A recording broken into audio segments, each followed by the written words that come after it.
여러분 반갑습니다. 말씀 창고의 서현 목사입니다. 오늘도 시청해 주셔서 감사합니다. 여러분의 구독과 좋아요, 알람 설정, 그리고 채널 멤버십 가입으로 저희 채널을 응원해 주세요. 항상 함께 해주셔서 감사합니다. 오늘은 로마서 7장 7절부터 25절 말씀인데요.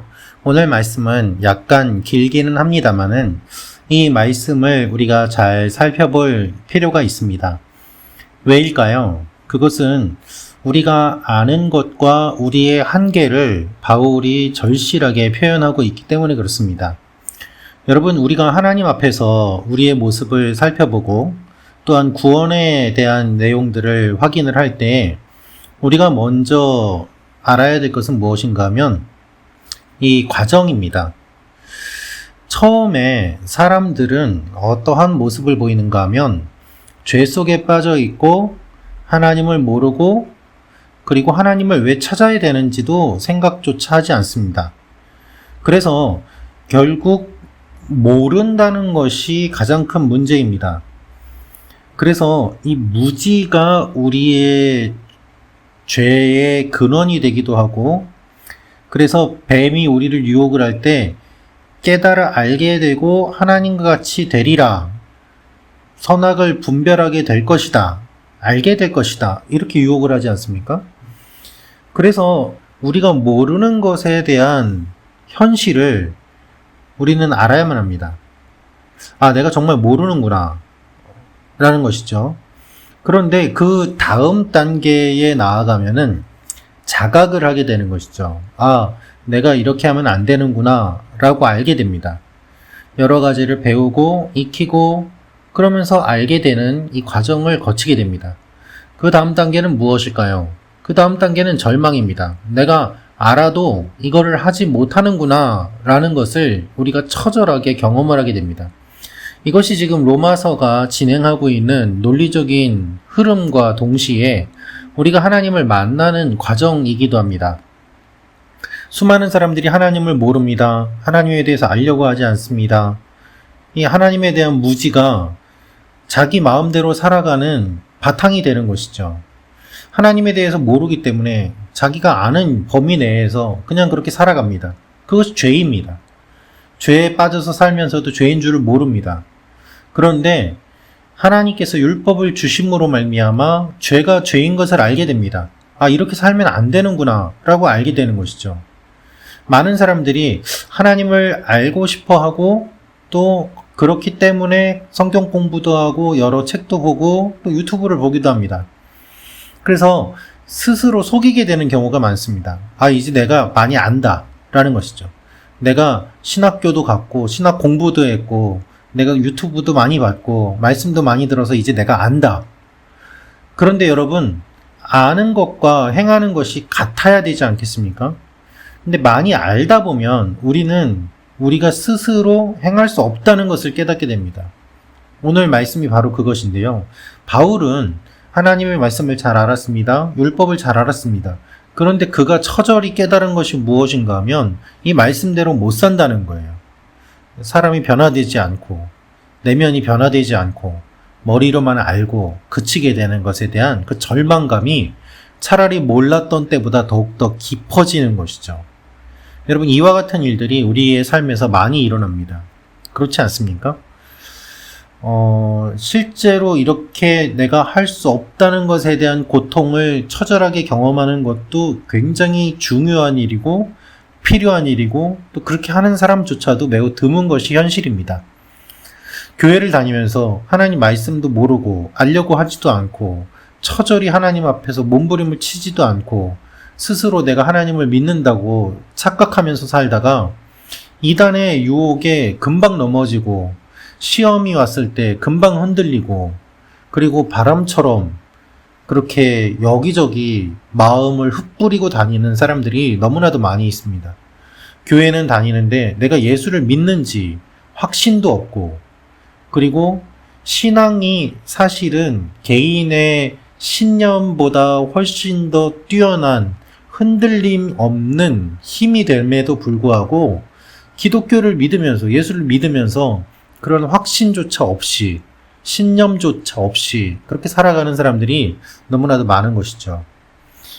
그런데 이런 처절한 과정을 거쳐야지 그 다음에 내 힘으로는 할 수 없습니다 라는 이 고백이 나온 다음에 하나님 앞에 넘어지게 되고 부르짖게 되고 울부짖게 되고 매달리게 되는 일들이 일어나게 됩니다. 그래서 여러분, 많은 경우에 로마서 7장 마지막까지 오는 사람도 없습니다만은, 매우 적습니다만, 여기에서 무너지고 넘어지는 사람들도 많이 있습니다. 그 처절함을 경험하고서 어떻게 해야 되는가. 그래서 여러분, 로마서 8장 1절로 연결되는 것이 정말 중요한데요.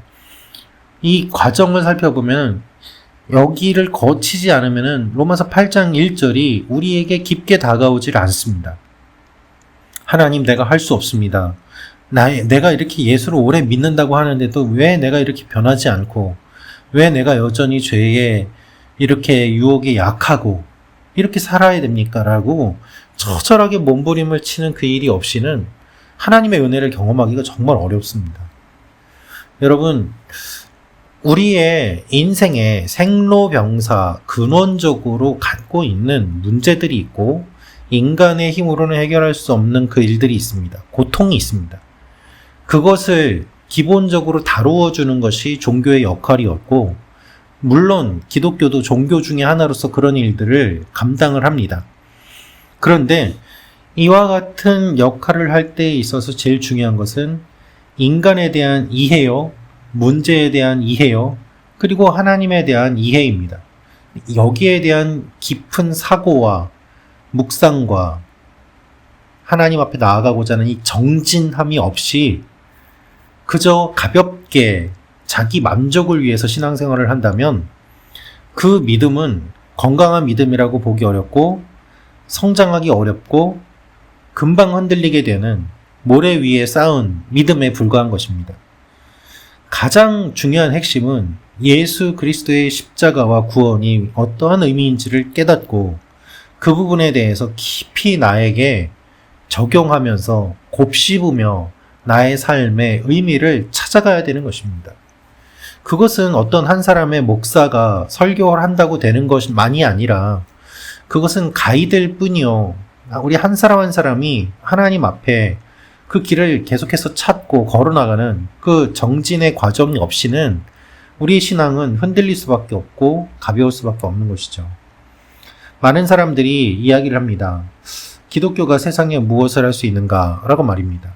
오히려 해악을 끼치는 것은 아닌가? 라고 말입니다. 그런 이야기를 들을 때 우리는 어떠한 반응을 보여야 될까요?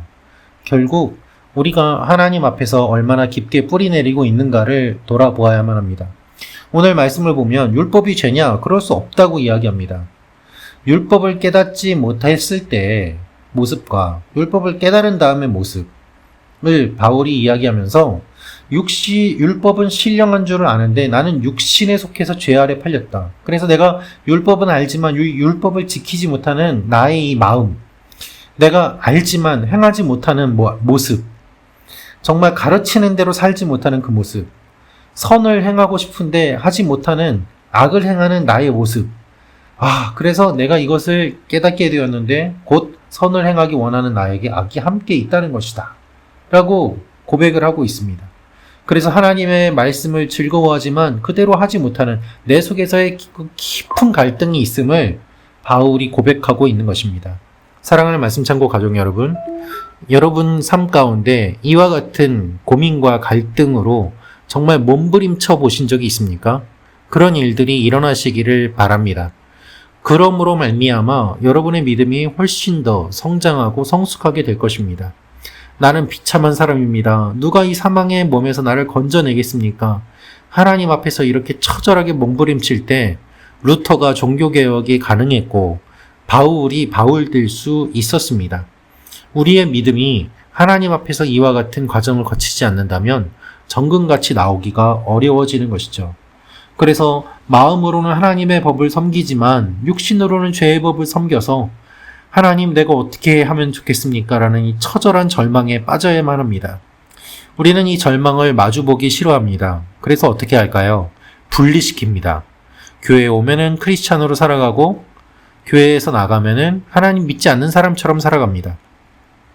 마치 다른 두 인격이 내 속에서 있는 것이 갈등을 일으키는 그 고통보다 차라리 분리를 시켜서 그렇게 가면을 쓰고 이중적으로 살아가는 것이 훨씬 편하기 때문에 우리는 그런 선택을 많이 하죠.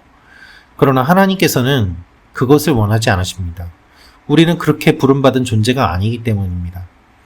하나님께서 원하시는 것은 무엇입니까? 이 갈등을 깊이 경험함으로 말미암아 우리 속에서 이것이 숙성되고 그리고 깊게 뿌리내리는 이 과정을 거쳐야 믿음이 성장함을 말씀하십니다. 사랑하는 말씀 창고 가족 여러분, 우리의 마음속에 갈등이 있는 것은 당연합니다. 그런데 이 갈등을 우리가 외면하거나 분리시키거나 피하는 것이 아니라 갈등을 그대로 받아들이고 나의 모습을 그대로 인정하고 거기에서부터 새롭게 시작하는 것이 우리 믿음의 핵심입니다. 로마서 7장의 이 마지막 부분의 이 내용들이 우리에게 깊이 아픔으로 다가와야지 굳은 살이 생기며 성장해 나아갈 수 있는 것입니다. 하나님의 말씀을 묵상하는 여러분의 영혼과 여러분의 심령에 이와 같은 일들이 일어나기를 기도합니다. 그러므로 말미암아 흔들리지 않고 굳건히 서가는 하나님 앞에서의 믿음의 모습이 우리의 삶에 나타나게 될 것입니다. 기도하겠습니다. 아버지 하나님, 우리 사랑하는 말씀 창고 가족 여러분 한 분 한 분이 정말 하나님의 말씀을 붙잡고 삶 가운데서 고민하며 아파하며 어려운 가운데서 내가 정말 할 수 없구나 라는 이 처절한 고백을 맛보게 하여 주옵소서. 그래야 하나님을 더 깊이 만날 수 있습니다. 오늘 하루 우리의 삶을 주님께서 붙잡아 주옵소서. 예수님의 이름으로 기도합니다. 아멘.